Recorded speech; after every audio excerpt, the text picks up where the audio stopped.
विश्वास कमजोर होना, इतनी शक्ति हमें देना दाता।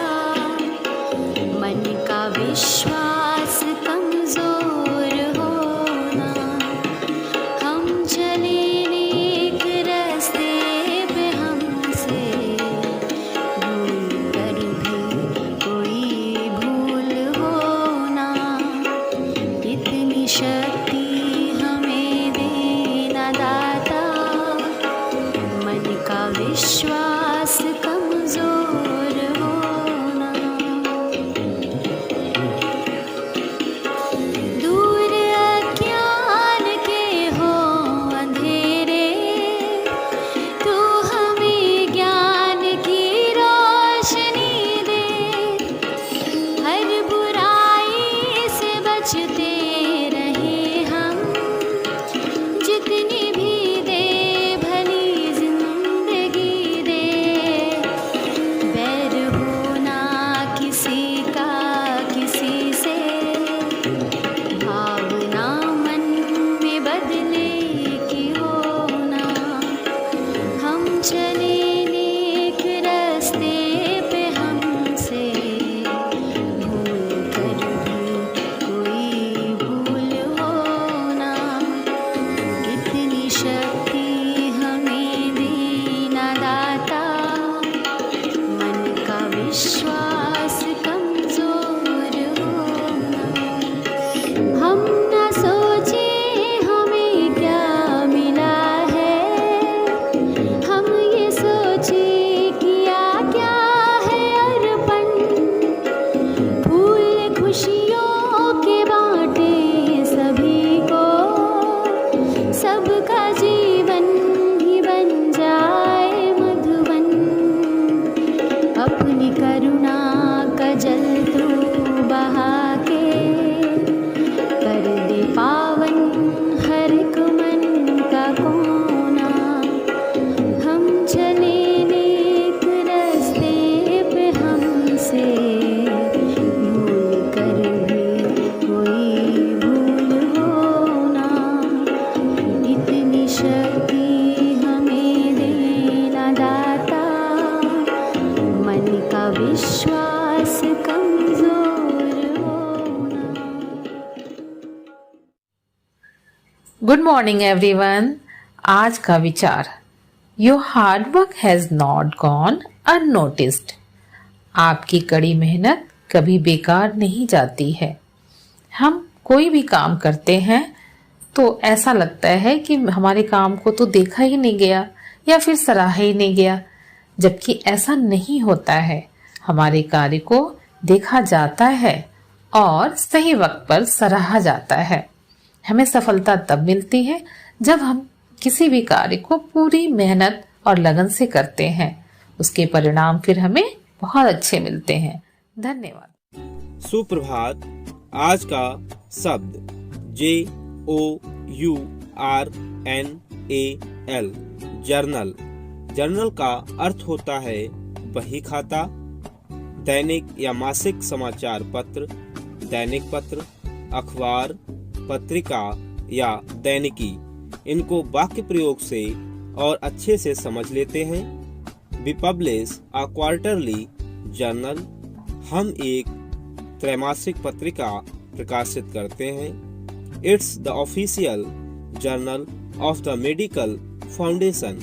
यह मेडिकल फाउंडेशन की आधिकारिक पत्रिका है। धन्यवाद। सवेरे का नमस्कार। वक्त है पहेली का और आज की पहेली है, 4 पाई को 3 अक्षरों में कैसे लिख सकते हैं। 4 पाई तो 4 अक्षर की है। जा, र, पा, ई, ये तो 4 अक्षर हैं, 3 कैसे होंगे। ट्रिकी है, बस थोड़ी जोड़ तोड़ लगानी है। सोचिए, मैं बताती हूँ। 4 को हम अंकों में लिखेंगे और पाई को अक्षरों के समूह यानी शब्दों में लिखेंगे। तो 4 पाई को 3 अक्षरों में लिखने का तरीका 4 पाई। धन्यवाद।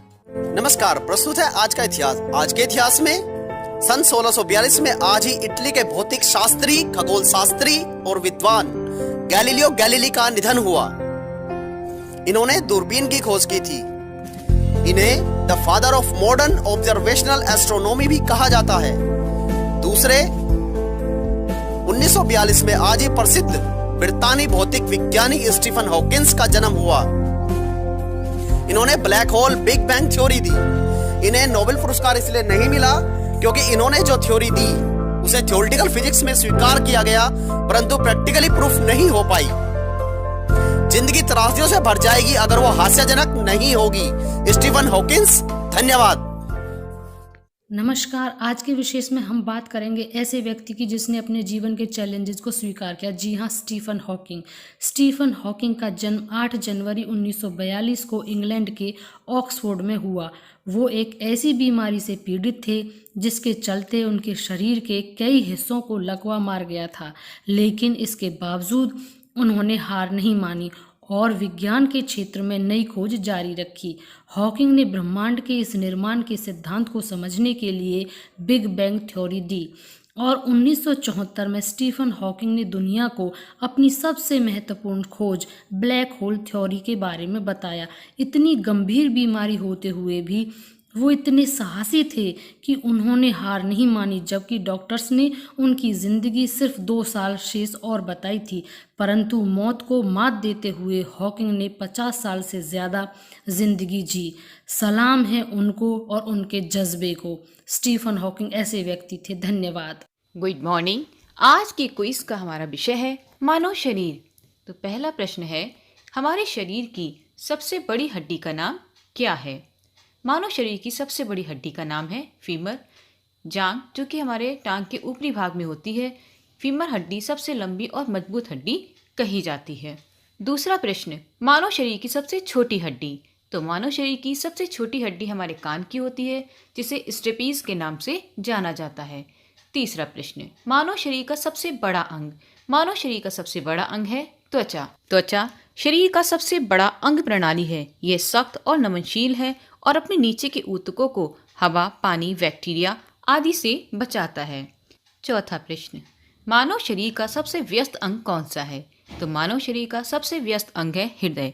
यह एक पेशीय अंग है। ये सामान्यतः शरीर के बाईं ओर महसूस होता है और इस सभी जीवों में आवृत तालबद्ध संकुचन के द्वारा रक्त का प्रवाह शरीर के सभी भागों तक पहुंचाता है। पांचवा प्रश्न, शरीर की सबसे बड़ी कोशिका कौन सी है? मानव शरीर की सबसे बड़ी कोशिका का नाम है न्यूरॉन। इस कोशिका का कार्य मस्तिष्क से सूचना का आदान प्रदान और विश्लेषण करना होता है। आज के लिए बस इतना ही। धन्यवाद। Good morning everyone. मैं आज आपके लिए लेकर आई हूँ एक बाल गीत। बाल गीत का शीर्षक है तोता हूँ मैं तोता हूँ। तो मेरे प्यारे बच्चों, मेरे साथ मिलकर इस गीत को हो। मीठे फल में खाता हूँ, मीठे फल में खाता हूँ, तो जब भी माली आता है पत्तों में छिप जाता हूँ। जब भी माली आता है पत्तों में छिप जाता हूँ। मीठे फल में खाता हूँ, मीठे फल में खाता हूँ, जब भी माली आता है पत्तों में छिप जाता हूँ। धन्यवाद। नमस्कार बच्चों, आज मैं आपके लिए लाई हूँ बाल कहानी जिसका शीर्षक है साहसी की सदा विजय। तो ध्यान से सुनना। एक बकरी थी, एक उसका मेमना। दोनों जंगल में चर रहे थे। चरते चरते दोनों को प्यास लगी। दोनों पास की बहती नदी पर गए। नदी का पानी शीतल और मीठा था। दोनों ने खूब पानी पिया। पानी पीकर बकरी मुड़ी तो उसे जोर का झटका लगा। लाल आंखों, राक्षसी टील टॉल वाला भेड़िया सामने खड़ा था। मेमना भी भेड़िए को देखकर घबरा गया। अरे वाह, आज तो ठंडे जल के साथ गर्मा गर्म भोजन भी है। बड़ी जोर की भूख लगी है। अब मैं तुम्हें खाकर पहले अपनी भूख मिटाऊंगा और बाद में पानी पीऊंगा, भेड़िया बोला। तब तक बकरी और मेमना समझ चुके थे। छी छी, कितने गंदे हो तुम, मुंह पर मक्खियां भिनभिना रही हैं। लगता है महीनों से मुंह नहीं धोया, मेमना बोला। भेड़िया सकपका गया, बगले झांकने लगा। जाने दे बेटा, ये ठहरे जंगल के मंत्री, बड़ों की बड़ी बातें हम उन्हें कैसे समझा सकते हैं। हो सकता है भेड़िया दादा ने मुंह न धोने की कसम उठा रखी हो। बकरी ने बात आगे बढ़ाई। क्या बकती है, थोड़ी देर पहले ही तो रेत में रगड़ रगड़ कर मुंह साफ किया है। भेड़िया कुर्राया। छोटे कहीं के, मुंह धोया होता तो क्या ऐसे ही दिखते। तनिक नदी में झांक कर देखो, असलियत मालूम पड़ जाएगी। हिम्मत बटोरकर मेमने ने कहा। भेड़िया मेमने की बात सुनकर नदी की ओर मुड़ा। जैसे ही भेड़िया अपना चेहरा देखने के लिए नदी में झांका, बकरी ने पूरी ताकत से जोर से उसे धक्का दिया। भेड़िया संभल नहीं पाया और नदी में जा गिरा। उसके गिरते ही दोनों जंगल में भागे। सुरक्षित स्थान पर पहुंचकर दोनों ने एक दूसरे को देखा। दोनों के चेहरे से आत्मविश्वास झलक रहा था। बकरी बोली, साहस से काम लो तो खतरा टल जाता है और धैर्य यदि बना रहे तो किसी भी विपत्ति से बचने का रास्ता निकल ही जाता है। तो बच्चों, कैसी लगी कहानी? धन्यवाद।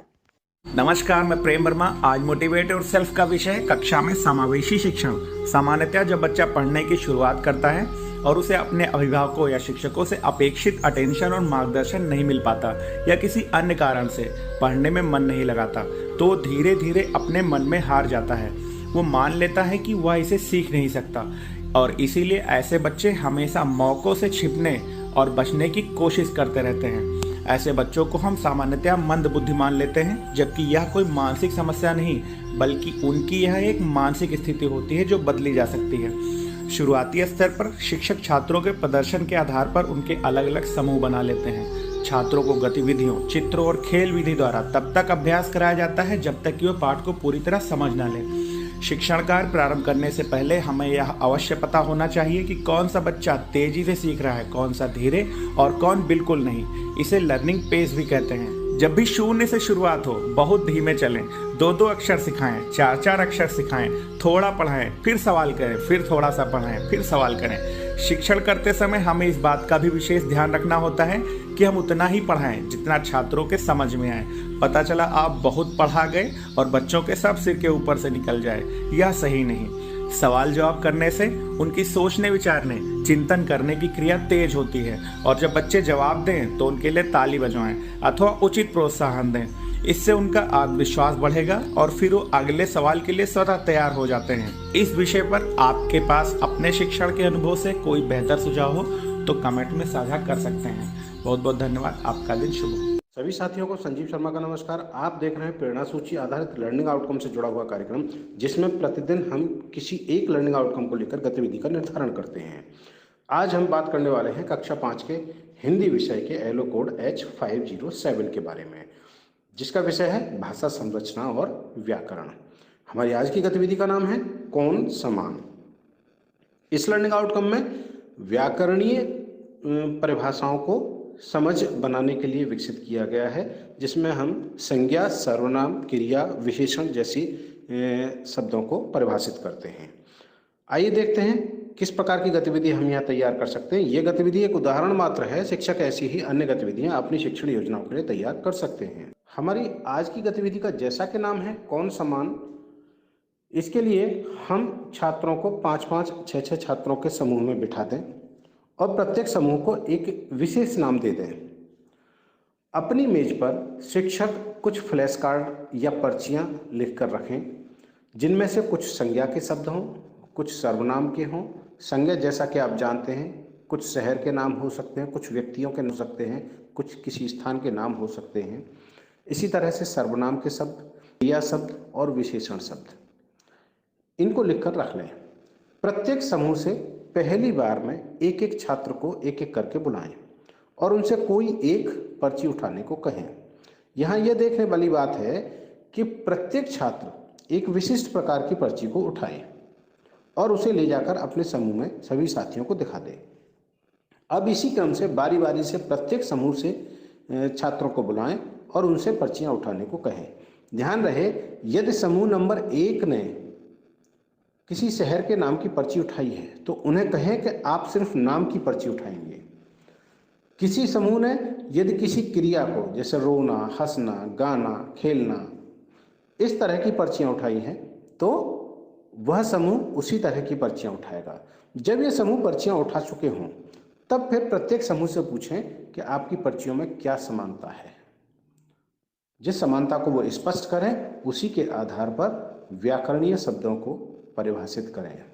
मान लीजिए एक समूह के पास सभी नामों की पर्चियां हैं तो उन्हें बताएं जो नाम होते हैं, चाहे वो व्यक्ति का हो या स्थान का हो या शहर का हो, देश का हो, राज्य का हो, कहीं का भी कोई भी नाम हो, ऐसे ही शब्द तो संज्ञा होते हैं और अंत में विधिवत उसे परिभाषित करें। एक बार फिर से इसी क्रम को दोहराएं और अन्य छात्रों से यह प्रक्रिया करने को कहें। आप देखेंगे कि छात्रों की समझ एकदम से बेहतर हो गई है और वो इनको समझ पा रहे हैं।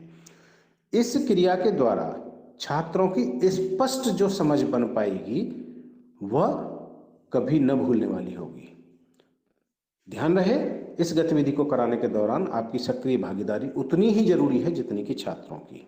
और गतिविधि की रोचकता को बनाए रखने के लिए आप विभिन्न प्रकार के शब्दों का, विभिन्न प्रकार की प्रक्रियाओं का इस्तेमाल कर सकते हैं। तो इस प्रकार से इस गतिविधि को कराकर हम इस लर्निंग आउटकम को प्राप्त कर सकते हैं। तो कराते रहें गतिविधि और हासिल करें प्रेरणा लक्ष्यों को। हम बनाएंगे प्रेरक प्रदेश उत्तर प्रदेश। जय हिंद, जय शिक्षा।